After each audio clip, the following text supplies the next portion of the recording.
His host was the president, and it was an occasion of pageantry and splendor.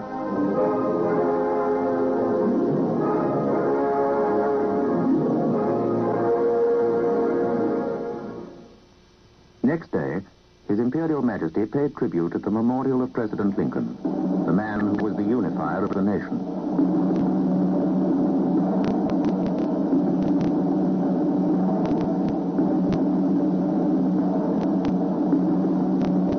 In the light of later events, the ceremony was of great significance, for Lincoln, like Kennedy, died by an assassin's gun. Lincoln, like Kennedy, struggled for the equality of all people, regardless of color and creed.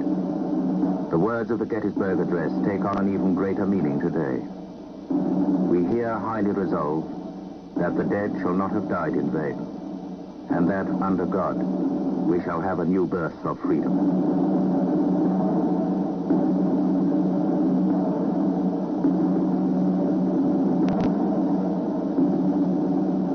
The Emperor, Haile Selassie I, in the name of his people, laid a solid silver wreath which will become a permanent part of the memorial.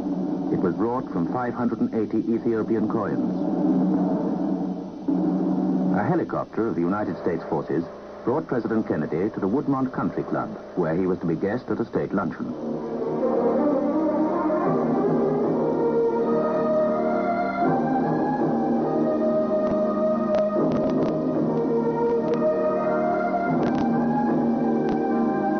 Already a warm friendship had sprung up between the two heads of state. Later that day, they were to meet again, and a joint communique was signed. Before this, however, His Imperial Majesty drove to Georgetown University, where he was to receive an honorary degree.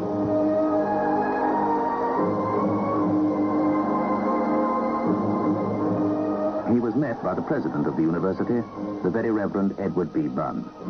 Georgetown is the alma mater of all Catholic colleges in the United States. His Imperial Majesty received a doctorate in humane letters, honoris causa, as a king not alone by right of blood and succession, but by the title of his own merit and dedication. As an emperor, not by the resting force of armed conflict and conquest, but in the gentle victory of love and solicitude for his people.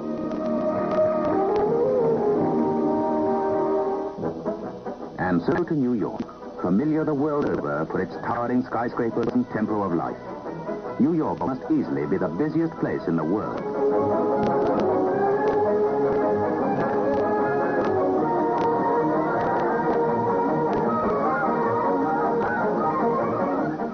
His Imperial Majesty arrived at LaGuardia Airport, and Ethiopia's permanent representative at the United Nations, Dr. Tesfaye Gabrielsi, was present.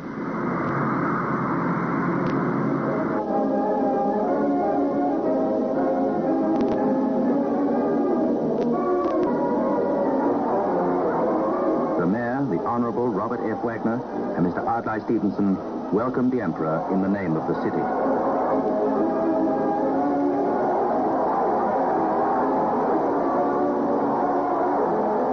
Many Ethiopians resident in the United States added their own greetings to the man they know as Emperor. And what a reception the city of New York gave him.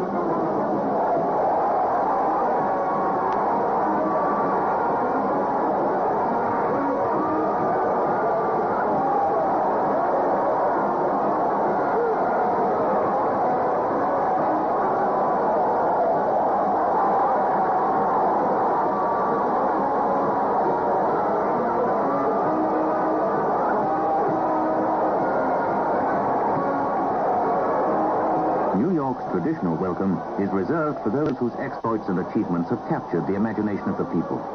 The name of Haile Selassie I has been a legend for nearly 30 years, ever since those far-off days of fascist invasion and his dignified appeal to the League of Nations. Now, to admiration of his courage, has been added the love and respect which comes to those who toil hard in the service of others and in the cause of peace. It was a hero's welcome. All the way down Broadway, from the Battery to the Civic Hall, they cheered him. And when he left his car to walk amongst them, enthusiasm knew no bounds.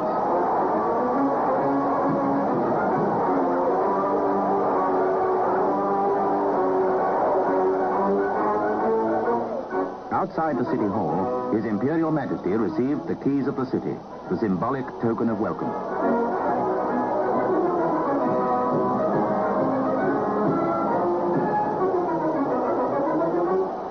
Soon was to follow the most important occasion of the whole visit to America, His Imperial Majesty's address to the General Assembly of the United Nations.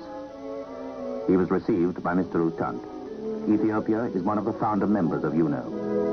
Miniature replicas of the obelisks of Axum were presented by His Imperial Majesty to Mr. U Thant as a decoration for the headquarters and as a symbol of Ethiopia's ever-readiness to share all that she has with the world community of nations.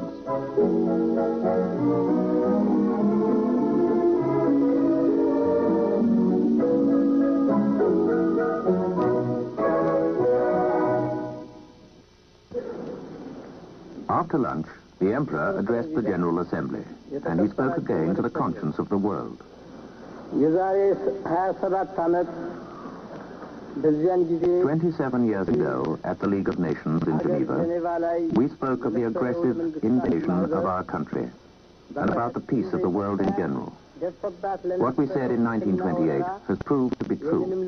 And now, in the institution which has replaced the League of Nations, we have come to say what we feel about the present world situation.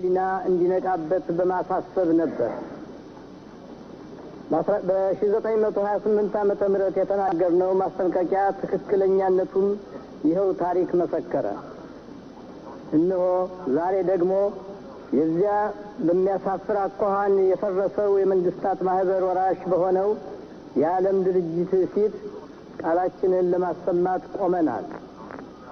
ይህ ያውኑ የዓለም ድርጅት እኛ ጀኔቫ ላይ The principle that we stood for then was collective security, and we still maintain the same principle today.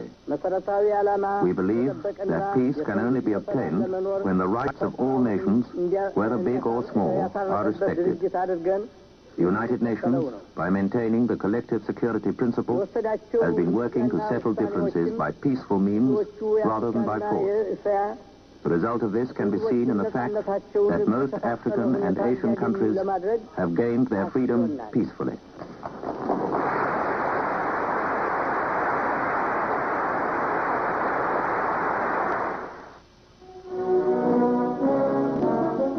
Too soon, the time came to leave the United States and to fly on northwards to Canada. An aircraft of the Royal Canadian Air Force had been provided for the journey by Transport Command. His Imperial Majesty's return to the New World had been a triumphant success. Many affairs of state had been discussed and agreements made of lasting advantage both to America and to Ethiopia. But now, it was farewell.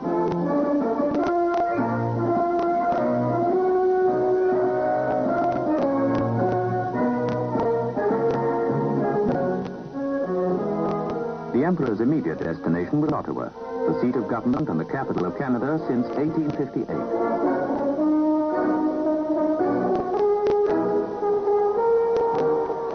His plane arrived at the Uplands Air Force Base.